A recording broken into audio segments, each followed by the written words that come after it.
Bismillahirrahmanirrahim. Assalamualaikum warahmatullahi wabarakatuh. Alhamdulillahi rabbil alamin.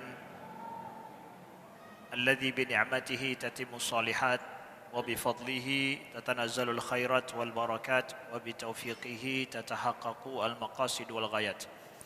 Asyhadu an la ilaha illallah wahdahu la syarika lah wa asyhadu anna Muhammadan abduhu wa rasuluh. Allahumma salli wa sallim wa barik ala Sayyidina Muhammadin wa ala alihi wa sahbihi wa sallim. Subhanaka la ilma lana illa ma 'allamtana innaka antal alimul hakim. Allahumma 'allimna ma yanfa'una wanfa'na bima 'allamtana wa zidna ilma. Rabbi shrah li sadri wa yassir li amri wahlul 'uqdatam min lisani yafqahu qawli, amma ba'du. Rabbana innana amanna faghfir lana dhunubana wa qina adzabannar. Para hadirin sidang jamaah salat maghrib dan isya yang telah berkumpul berhadir di Masjid Al-Ma'mur, Masjid Oman, Lamprit, Kota Banda Aceh yang dimuliakan Allah. Kawan-kawan semuanya, teman-teman yang telah berhadir di halaqah kita ini, di masjid kita ini, guna sama-sama kita melaksanakan salat maghrib, salat isya berjamaah. Kita niatkan i'tikaf di masjid. Selanjutnya kita meniatkan bersama-sama menuntut ilmu, dan juga kita meniatkan untuk menunggu salat maghrib bersama-sama sambil sejenak kita refreshing iman kita, berbicara tentang masalah iman, tentang masalah akidah, berbicara tentang masalah agama. Sebelumnya mohon bantu sebentar dirapikan. Nah, kawan-kawan yang dimuliakan Allah, kita topik kali ini kita bicara masalah tentang ngandalin iman, mengandalkan iman dalam hidup. Sedikit sebelumnya Ustadz mau kasih tahu begini, kira-kira dalam kehidupan sehari ya, dalam agenda hari-hari kita, berapa banyak kita sendiri ngomong masalah agama, masalah iman, masalah Allah, dengan masalah kesibukan rutinitas hari-hari.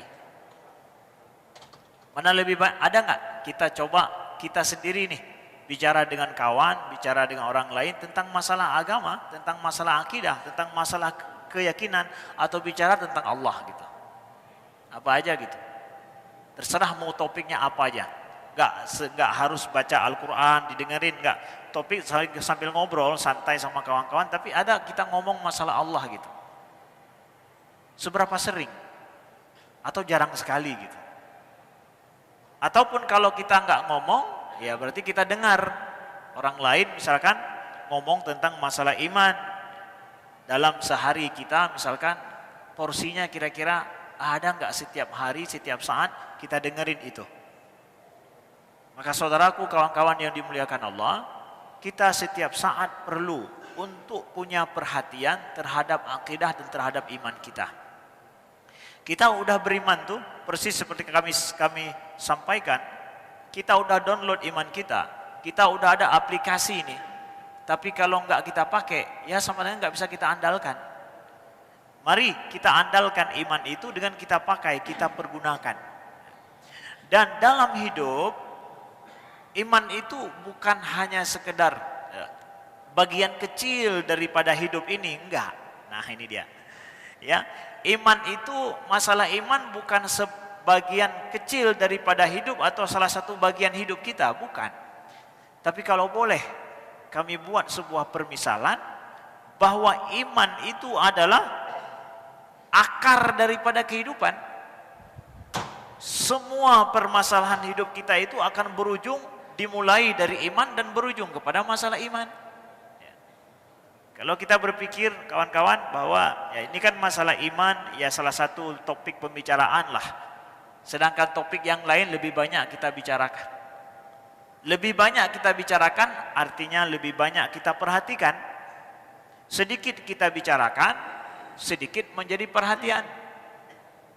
Bahkan mungkin bicara masalah agama, masalah akidah kita, masalah iman kita itu ya bagian kecil daripada porsi hidup kita. Nggak bisa.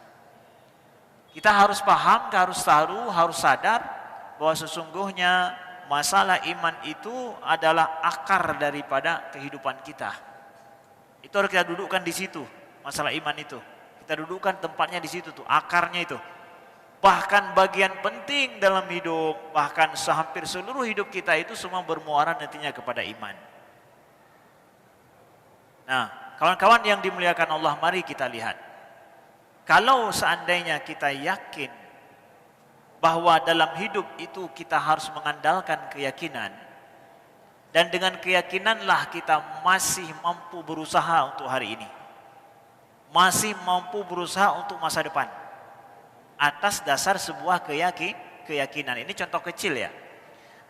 Misalkan kita pergi kuliah nih, kuliah setiap hari, kemudian masuk kita belajar setiap hari, dengan keyakinan kita setelah 6 tahun, 4 tahun ya, atau 4 tahun lebih sedikit lah.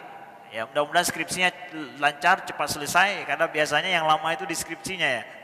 4 tahun setengah kita akan bisa selesai, kuliah kita selesai S1 kita. Ada keyakinan kita mampu untuk menyelesaikan kuliah tepat waktu. Ada keyakinan dari kita bahwa punya kemampuan untuk menyelesaikan kuliah kita di UIN kah, ya, atau di Unsyah, atau di perguruan tinggi yang lain yang ada di Aceh ini. Ada keyakinan dari situ. Karena ada keyakinan, maka kita siap setiap hari untuk menyelesaikan tugas-tugas kuliah kita. Keyakinan itu kita butuhkan dalam hidup, dalam masalah kita hari-hari. Apalagi masalah keyakinan tentang iman. Nah, apa beda Ustadz keyakinan hari-hari kita dan keyakinan tentang iman? Nah, jauh bedanya. Bahwa keyakinan tentang iman, keyakinan iman itu adalah keyakinan kita akan adanya Allah yang mengatur hidup, yang mengatur segala urusan, yang kitanya nanti kita bisa pasrahkan semua perkara, semua hal kepada Allah Subhanahu wa taala, Allah yang ngurusin semuanya. Dan kita yakin tanpa ragu akan hal itu. Lalu kita yakin juga bahwa nanti Allah pasti menentukan yang terbaik kepada saya. Kalau kita meyakini, kita yakin atau kita berpikir bahwa Tuhan nih menentukan yang jelek-jelek semuanya untuk saya, hancur hidup kita. Allah tidak pernah menginginkan kecuali sesuatu yang baik bagi hambanya. Walaupun menurut kita sedang tidak baik ini, kondisi sedang tidak nyaman, tidak baik, kok begini ya, kita mengeluh kadang. Tapi kita punya keyakinan secara iman kita bahwa Allah menentukan yang terbaik dalam hidup kita. Itu yakin kita. Dan Allah akan ngurusin semua masalah kita. Kalaupun ada hal yang terjadi dalam hidup, itu atas dasar takdir daripada Allah Subhanahu wa taala. Keyakinan ini itu keyakinan iman. Ada hubungannya dengan Tuhan, hubungannya dengan Allah, hubungannya dengan pencipta. Dan kita tunduk patuh kepadanya. Nah, ini namanya keyakinan, enggak sembarangan keyakinan loh. Keyakinan taraf iman, dan aman keyakinan itu enggak ada ragu sedikit pun. Itu keyakinan iman berarti. Itu kita butuhkan. Allah berfirman, jelaskan dalam Al-Quran, "Qul lan yusibana illa ma kataballahu lana huwa maulana wa 'ala Allahi falyatawakkalul mu'minun," kata Allah. Katakan, "Qul lan yusibana," tidak akan pernah menimpa kami, illa ma kataballahu lana, kecuali yang telah ditetapkan, ditakdirkan, dituliskan oleh Allah kepada kami. Tuh orang mukmin. Huwa maulana. Jadi kalau menimpa kepada kita sesuatu yang tidak kita harapkan, tidak kita inginkan saat ini mungkin, atau sesuatu yang kita bikin galau, kok bisa begini, katakan itu, la yusibana illa ma kataballahu lana. Tidak akan menimpa kepada kami kecuali apa yang dituliskan, ditakdirkan, diputuskan oleh Allah kepada kami. Terus, huwa maulana, dia penolong kami. Ya, kalau sudah tertimpa begitu, kalau sudah terjadi begitu, dia Allah yang akan menolong. Iya, wa maulana wa 'ala Allahi falyatawakkalul mu'minun, dan kepada Allah hendaklah orang mukmin itu bertawakal. Ini ayat yang ajaib, ayatnya orang beriman. Ayat inilah yang menjadikan para sahabat dulu mereka eksis dan kuat untuk meneruskan Islam, memperjuangkan Islam bersama Nabi Sallallahu Alaihi Wasallam. Mungkin kita kawan-kawan udah ceritain gimana tentang masalah peristiwa bagaimana kondisi Nabi dan para sahabat di Mekah. Dari hari ke hari bukan semakin nyaman, bukan semakin mudah, tapi yang terjadi apa? Semakin sulit, semakin susah. Kalau bukan karena mengandalkan iman dalam menghadapi hidup mereka, selesai. Banyak yang keluar daripada Islam. Tapi karena iman, kul la yusibana illa ma kataballahu lana. Yang terjadi ini enggak ada apa-apanya kecuali memang sudah ditakdirkan sama Allah. Dan Allah akan membantu kami. Kapan? Akan membantu. Kami yakin itu. Kami yakin. Sama seperti misalkan kita belajar paling kurang ya, belajar pontang-panting kita malam hari demi untuk ujian, kita yakin kalau ujian kita baik, bagus kita menjawab, dosennya akan kasih hasil yang terbaik. Tapi kalau seandainya kita mikir nih, dosen yang model ini nih, walaupun bagus kita jawab, tetap nggak akan dikasih nilai yang bagus. Udah kita nggak akan all out. Kita tidak akan mau betul-betulan untuk belajar. Tapi karena yakin pasti saya diberikan hak yang pas, makanya kita siap belajar walaupun nggak tidur malam kan. Allah juga begitu. Kalau seandainya dalam hidup kita mendapatkan kondisi yang tidak nyaman, kondisi sesuatu menimpa kepada kita, kalau kita yakin itu adalah dari Allah, Allah menuliskan itu kepada kita, menakdirkannya, wa maulana, ujungnya adalah Allah pasti penolong kita, akan nolong. Cuma Allah ingin tahu aja, ketika diberikan itu kepada kita, kita ngapain, apa yang akan kita lakukan, apa yang terjadi dengan kita, akan berbalik arahkah kita, akan terjerembabkah kita, atau kita tetap eksis berdiri. Udah itu aja Allah ingin tahu. Pada suatu saat nanti pasti semua itu akan selesai. Ya akan selesai. Nah, para sahabat dulu begitu. Mereka hidup bahkan di dalam berperang dengan Nabi Sallallahu Alaihi Wasallam, betul-betul dalam mengarungi kehidupan, dalam mengarungi cobaan iman mereka, itu betul-betul mengandalkan iman mereka itu. Makanya mereka siap, tidak ada yang murtad, tidak ada yang murtad. Mereka siap untuk berjuang bersama Nabi Sallallahu Alaihi Wasallam. Dan juga boleh kita yakini juga, dan ini fakta mungkin bisa terbukti, bahwa banyaknya para discover muslimin itu yang menemukan, yang bahkan mengarungi samudera yang luas seperti Ibnu Battutah dan yang lain, itu tak lain karena mereka atas dasar iman mereka itu. Gak mudah loh mengarungi samudera yang dahsyat itu, yang luar biasa, kalau tidak punya peta, kalau tidak punya keyakinan yang dahsyat, yang luar biasa. Justru rahalah, bahasa Arabnya ya, rahalah itu mereka yang mengarungi samudera yang luas, menemukan benua-benua, bahkan berjumpa dengan orang-orang asing yang mereka tidak tahu bahasa sekalipun. Kalau nggak meyakini iman yang tebal, betul-betul ngandalin iman dalam hidup, Allah di sini, Allah juga yang di sana, nggak berani. Kita nggak punya koneksi, nggak ada diplomat di sana, nggak ada apa-apa. Udah samudera yang luas begitu, peta kadang tidak cukup, peta tidak ada, bagaimana itu? Kalau bukan mereka mengandalkan iman mereka, dan juga motivasi dakwah membawa risalah Islam yang menjadikan mereka berani seperti itu mengarungi lautan itu. Kalau hanya sekedar untuk berdagang, ya, kalau ada dikatakan bahwa ya banyak pedagang-pedagang Muslim yang mengarungi samudra, ya, itulah yang mereka kemudian membawa Islam. Jadi masuknya Islam ke Aceh misalkan, itu karena banyaknya pedagang-pedagang dari India, Muslim dari India yang datang ke sini, mereka yang membawa Islam. Saya tidak sepakat dengan itu. Saya tidak sepakat kalau dikatakan bahwa Islam ini masuk ke Aceh dibawa oleh para pedagang-pedagang. Kenapa begitu, Ustaz?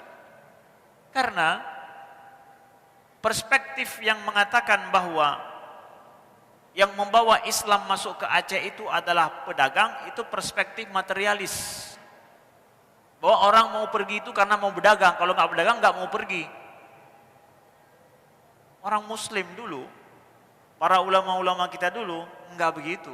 Justru mereka pergi karena iman mereka, karena ingin membawa dakwah, misi dakwahnya dibawa memang. Oh, di belakang itu ada yang bisa diperdagangkan, alhamdulillah, enggak ada masalah. Mereka akan tinggal hidup bersama dengan orang situ. Siap mereka tinggal hidup bersama dengan orang itu. Para sahabat ada yang sampai ke Cina, mau barter perdagangan, enggak, memang pergi membawa dakwah. Jadi kalau kita hanya menafsirkan bahwa Islam masuk ke Aceh ini dibawa oleh pedagang seakan-akan ya karena misi materi aja, sedangkan dakwah itu nomor 2, 9, enggak, mereka justru bawa dakwah. Misi dakwah itu iman mereka lah yang menjadikan mereka pergi ke daerah-daerah yang enggak dikuasai, enggak pernah diketahui, bahkan mereka berhubungan dengan peradaban baru yang enggak pernah mereka kenal. Nah, maka Vasco da Gama kemudian baru datang, kemudian Columbus kemudian setelah itu setelah peta daripada rahalah muslimin buat, peta udah mereka buat, atas dasar itu mereka berani. Sekarang kan terbongkar banyak bahwa Amerika itu ketika Columbus datang, orang muslim sudah ada di sana. Sudah ada duluan sebelum mereka datang, orang muslim. Nah, saudaraku yang dimuliakan Allah. Nah, kembali kepada tadi bahwa nih dalam hidup kita, akar kehidupan kita itu, porsi hidup kita itu adalah asalnya ada kepada iman. Iman kita kepada Allah Subhanahu wa taala. Maka jadikan hari-hari kita, kawan-kawan, banyak porsi itu adalah kita bicara masalah iman, perhatian kita masalah agama, masalah hati, masalah kebutuhan jiwa kita. Lalu dalam masalah hidup, andalkan iman betul-betul dalam hidup. Dalam kita menyelesaikan banyak permasalahan dalam hidup kita, dan itu telah diuji. Ya. Kejiwaan orang mukmin itu berbeda dengan kejiwaan orang non muslim, orang non mukmin. Ya. Sehingga kata Nabi, ajaban li amril mukmin. Ajaib perkara orang mukmin. Inna amrahu kullahu lahu khair. Kata Nabi, bahwa semua hal yang terjadi dengan orang mukmin semuanya adalah baik. Semuanya baik. Ya. In asabahu sarra, kalau seandainya dia senang, dia bersyukur, maka itu baik baginya, kata Nabi. Wa in asabahu darra, sabar. Kalau seandainya ada kemudaratan yang menimpa dengannya, dia bersabar, dan itu baik baginya, kata Nabi. Dan itu tidak ada kecuali bagi orang mukmin. Nah, jadi psikologi orang mukmin itu seperti itu, berbeda dengan psikologi orang non mukmin, berbeda jauh sekali. Ada para dokter ya, ketika mereka mendapatkan penyakit yang berbahaya dari pasien, kanker stadium tinggi, itu dokternya malam, kalau mau jujur, dokternya ada yang nggak bisa tidur malam, gimana kasih tahu pada pasien ini ya? Kalau dia mengidap kanker otak yang akut misalkan. Jangan-jangan gara-gara dikasih tahu ini bisa pingsan, tambah parah dia. Susah para dokter juga. Gimana caranya? Pasien yang seorang mukmin, ya, ada dokter yang dia pusing betul tentang masalah ini. Gimana cara kasih tahu sama, akhirnya ya kalau begitu kasih tahu sama keluarganya lah, biar keluarganya, kenapa nggak mau kasih tahu langsung, biar keluarganya juga pusing. Gimana cara kasih tahunya ini? Jangan-jangan akan begini, jangan-jangan akan begitu. Pas dikasih tahu ternyata tersenyum orangnya. Pasiennya tersenyum ketika dikasih tahu masalah penyakitnya yang akut itu. Kok bisa tersenyum? Qul la yusibana illa ma kataballahu lana. Tidak akan menimpa kepada saya kecuali apa yang sudah ditakdirkan sama Allah. Kenapa emangnya? Ya kalau memang ditakdirkan sudah begitu, saya akan terima dengan ridho. Dokternya 2 hari pusing gak bisa tidur malam, gimana cara ngasih tahu? Sampai kepada pasien enteng aja ternyata. Apa yang menjadikan pasien ini berbeda daripada perkiraan kita? Imannya. Imannya itu. Betul-betul psikologi kejiwaan mukmin kejiwaan Islam seorang mukmin itu jauh berbeda sekali dengan orang non-muslim, orang yang tidak beriman kepada Allah. Maka sahabat-sahabat sekalian, saya ingin mencatat dan kasih tahu sama kawan-kawan, semakin hari ke depan ini, itu masalah kejiwaan khusus di kalangan anak muda semakin parah, semakin bermasalah. Dan paling banyak diidap oleh kawan-kawan masalah kesehatan mental, kawan-kawan milenial ini, masalah kesehatan mental itu ke depan luar biasa menjadi permasalahannya. Jadi kalau mau banyak pekerjaan ke depan, masuklah psikolog. Itu akan banyak pekerjaan kalian ke depan. Kalau kuat mental, psikolog juga enggak enak loh. Dapat permasalahan dari berbagai macam orang, itu nggak bisa tidur malam. Masalahnya itu luar biasa. Masalahnya nggak bisa seperti kasih obat bodrek minum seperti dokter-dokter yang lain. Ini enggak, masalahnya berhari-hari karena yang ditangani bukan semakin membaik, semakin parah. Ya, masalahnya mental. Mental itu nggak bisa dikasih hanya untuk dengan obat tidur. Ya, nggak bisa, ini mental. Nah, permasalahan mental yang banyak menjadi bermasalah ke depan pada saat kita hidup memang nggak ngakar pada iman, nggak ngandalin iman dalam hidup. Ini akan jadi masalah kita ke depan besar. Kawan-kawan, ya, mari ya, jadikan iman itu tumbuh subur dan jadikan iman itu akar kehidupan kita. Kalau iman kita baik, diasas dengan cara yang baik, insya Allah, maka banyak masalah dalam hidup itu akan mudah selesai dan kita akan mudah untuk menghadapinya ketika iman betul-betul sanggup kita andalkan di dalam hidup kita. Banyak ayat hadis yang Nabi menceritakan kepada kita gimana cara mengandalkan iman itu. Baik, sebelum ini saya teruskan, mungkin ada kawan-kawan yang ingin tanya langsung, boleh, silakan. Warahmatullahi wabarakatuh. Waalaikumsalam warahmatullahi wabarakatuh. Perkenalkan Ustadz, nama saya Safwan. Saya sekarang masih seorang mahasiswa. Ustadz, saya ingin bertanya, mungkin ini seperti pertanyaan yang sedang saya alami mungkin Ustadz. Bagaimana Ustadz kita ini bisa menyelaraskan antara pikiran kita, hati kita, dan juga dengan keimanan ketika kita sedang dilanda dengan permasalahan di kehidupan kita Ustadz. Karena kan ketika kita berada di kehidupan silih berganti, ada aja itu Ustadz, kejadian-kejadian yang nggak kita duga itu cara menyelaraskannya Ustadz agar kita kayak nggak salah dalam mengambil sikap ataupun langkah gitu Ustaz. Terima kasih. Assalamualaikum warahmatullahi wabarakatuh. Gimana nih Ustaz cara kita menyelaraskan antara pikiran kita, hati kita dengan iman kita ya dalam kita menghadapi permasalahan hidup yang beragam ya. Ya lain orang kan lain permasalahan hidupnya, lain orang lain permasalahan yang dia hadapi. Nah, ketahuilah bahwa permasalahan yang kita hadapi berbeda setiap orang karena pilihan kita berbeda. Pilihan hidup kita berbeda. Kemudian lingkungan yang kita hadapi juga berbeda. Mulai dari keluarga kita berbeda, kawan-kawan yang kita pilih juga berbeda, kemudian pilihan-pilihan hidup juga kita berbeda. Sehingga masalah kita juga berbeda adanya. Kadang kalau kita tanya bahwa kamu tidak tahu permasalahan saya gitu ya. Dan kamu nggak tahu permasalahan saya bukan begitu. Memang kita harus paham setiap orang punya masalah sendiri yang berbeda sama yang lain. Itu semua natijah itu hasil dari mana? Dari hasil pilihan kita yang berbeda-beda.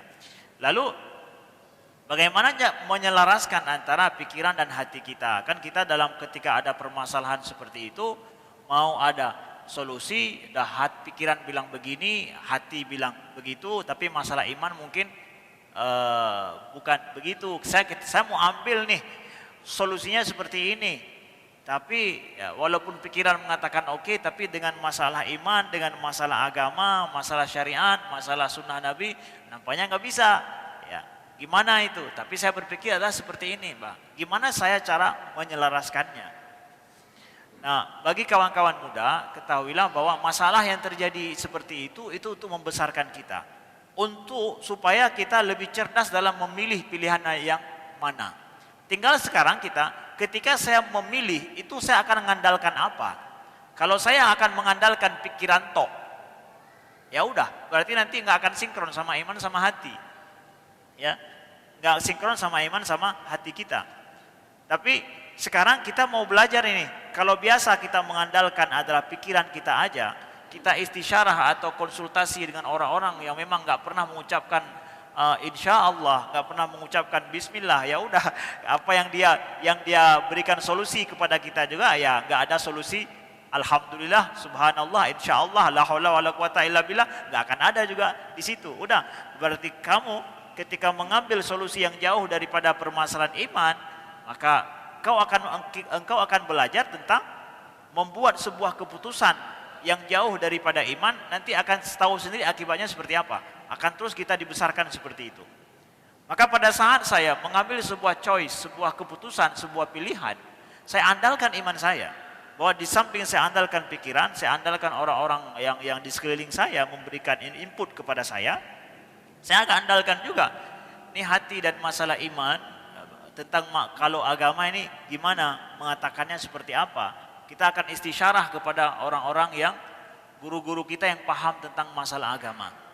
Udah, maka kami ingin sampaikan kalau seandainya keputusan kita ambil, solusi kita ambil, kemudian pilihan kita ambil didasarkan ada kesolehan di sana, ada keimanan di sana, karena keyakinan kita kepada Allah di sana ada, itu pasti akan baik. Pasti akan baik. Tapi bukan berarti akan nyaman, bukan berarti bahwa akan selesai semua urusan, enggak juga. Begini, contoh misalkan Nabi SAW berhijrah dengan Abu Bakar, bukan dengan Umar. Nabi hijrah kalau dengan Umar itu kan ditakuti sama semua orang ya. Kalau Nabi keluar dengan Umar nggak ada masalah sembunyi-sembunyi, ya kan? Nggak perlu sembunyi. Umar kan hijrah terang-terangan ya. Tapi Nabi nggak milih hijrah dengan Umar, tapi hijrah dengan siapa? Dengan Abu Bakar. Abu Bakar orang yang nggak ditakuti sama orang Quraisy.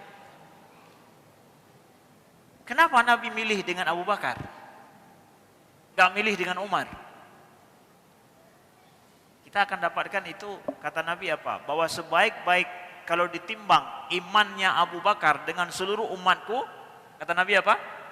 Maka iman Abu Bakar lebih daripada semua yang lain. Ada masalah apa itu?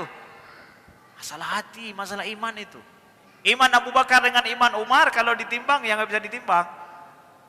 Abu Bakar tetap setelah Nabi Abu Bakar, bahasanya begitu. Maka Nabi mengambil pilihan hijrah dengan Abu Bakar. Pertimbangan kesolehan, pertimbangan masalah iman kan. Tapi setelah itu muncul masalah enggak dengan Abu Bakar? Harus sembunyi enggak? Ya sembunyi Nabi. Kemudian Abu Bakar sampai takut lagi kan ketika hijrah beliau, ketika mau didapatkan sama orang Quraisy gitu hampir ke sana, Abu Bakar menangis sampai Nabi menghibur, la tahzan innallaha ma'ana. Mungkin kalau Nabi milih Sayyidina Umar, kalau kita pikir ya udah. Nabi nggak akan sembunyi-sembunyi lewat jalan Banda Aceh Medan terus beliau pergi hijrah, nggak ada urusan. Ya Umar yang di depan, ada apa ditebas sama Umar semuanya. Nah, saya ingin kasih tahu sama kawan-kawan bahwa jadi yang tepatnya gimana?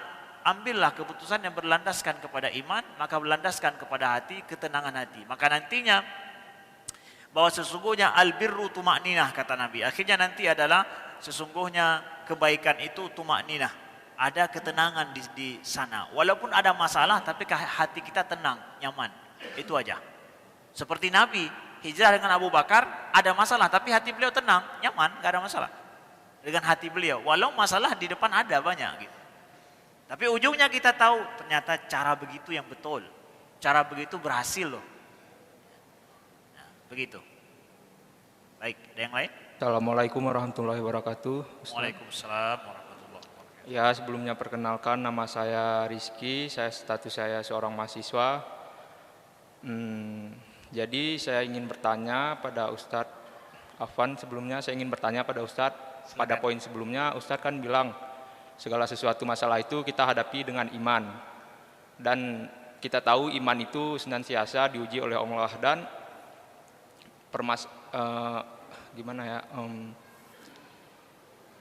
akhirnya maksud saya di sini akhir dari pengujian iman itu kan Allah itu sendiri tahu hasilnya gimana. Jadi kenapa Allah harus menguji iman itu sendiri? Kan Allah tahu hasil akhirnya gitu. Terima kasih Ustadz atas pertanyaannya. Kan kita hidup itu Ustaz mengandalkan iman. Dan iman itu berhubungan dengan Allah. Dan Allah tahu dalam permasalahan hidup kita apa yang akan terjadi dengan kita. Jadi kenapa Allah harus menguji kita ya? Ya dengan iman kita itu. Kenapa harus diuji seperti itu? Nah, kawan-kawan yang dimuliakan Allah, bahwa ayat dalam surah Al-Ankabut ayat kedua Allah sebutkan ahasiban nas ayyutraku an yaqulu amanna wa hum la yuftanun. Ankabut ayat 2. Apakah manusia menyangka mereka itu dibiarkan untuk ayyaqulu amanna, untuk mengatakan kami beriman, sedang mereka tidak dicoba. Nah, ini ayat ya. Emangnya manusia menyangka ketika dia sudah beriman maka Allah enggak akan mencobanya? Oh enggak. Ketika dia beriman, kita beriman nih kepada Allah, cobaan mulai datang. Allah akan mencoba kita dari hari ke hari. Ketika Allah mencoba kita, ada kita mengandalkan iman enggak dalam hidup. Tapi usahakan Allah sudah tahu kenapa harus mencoba kita. Allah mencoba kita bukan supaya untung bagi Allah, enggak, tapi untuk menentukan kualitas hidup kita. Siapa yang berhak diganjari lebih? Kalaupun dia orang baik, surga itu bertingkat-tingkat loh. Ya, kalau dia baik, maka Allah akan ngasih surga bertingkat sesuai dengan kebaikan dia, sesuai dengan pilihan dia. Allah akan ganjari itu. Izin saya potong Ustadz. Ya. Yang jadi poin pertanyaan saya di sini kan, Allah itu kan tahu hasil akhirnya dan itu pasti sesuai kehendak dan takdir Allah. Jadi maksud saya di sini kenapa diujikan padahal hasil akhirnya Tuhan sudah tahu gitu Ustadz. Terima kasih. Kenapa akhirnya? Jadi Allah kan udah tahu hasil akhirnya gitu. Jadi kenapa ada pengujian di situ Ustadz? Terima kasih. Kenapa Allah uji? Ya. Padahal kan hasil akhirnya sesuai dengan takdir Allah itu sendiri Ustadz. Ya, padahal akhirnya sesuai dengan apa yang Allah kehendaki ya. Ini kembali kepada masalah takdir. Kepada masalah takdir. Allah menakdirkan sesuatu itu disesuaikan dengan ketika Allah memberikan kuasa dan memberikan kepada manusia sebuah pilihan. Kalau Allah berikan pilihan kepada kita, itu takdir Allah loh. Kita boleh diciptakan robot sama Allah, nggak punya pilihan. Tapi Allah menakdirkan kita punya pilihan. Dan kita kalau disuruh pilih sama Allah, mau hidup sebagai robot atau mau hidup sebagai seperti ini? Mau pilih mana? Mau seperti ini. Atas dasar kita mau pilih seperti inilah, maka kita diuji dengan berbagai macam pilihan dalam hidup. Ya, maka kemampuan kita memilih, berikhtiar dalam hidup itu takdir Allah kepada kita. Makanya kalau kamu mau hidup seperti ini, udah ujian akan datang dalam hidup kita. Maka iman itu adalah ujian terbesar bagi umat manusia. Orang kafir diuji dengan iman, mau beriman enggak? Orang mukmin sudah beriman, bagaimana dia akan mengandalkan imannya dalam hidupnya? Ya, begitu. Jadi akhirnya Allah akan mengganjari sesuai dengan pilihan kita masing-masing ya. Aku qauli hada wa astaghfirullah li wa lakum. Terima kasih. Assalamualaikum warahmatullahi wabarakatuh.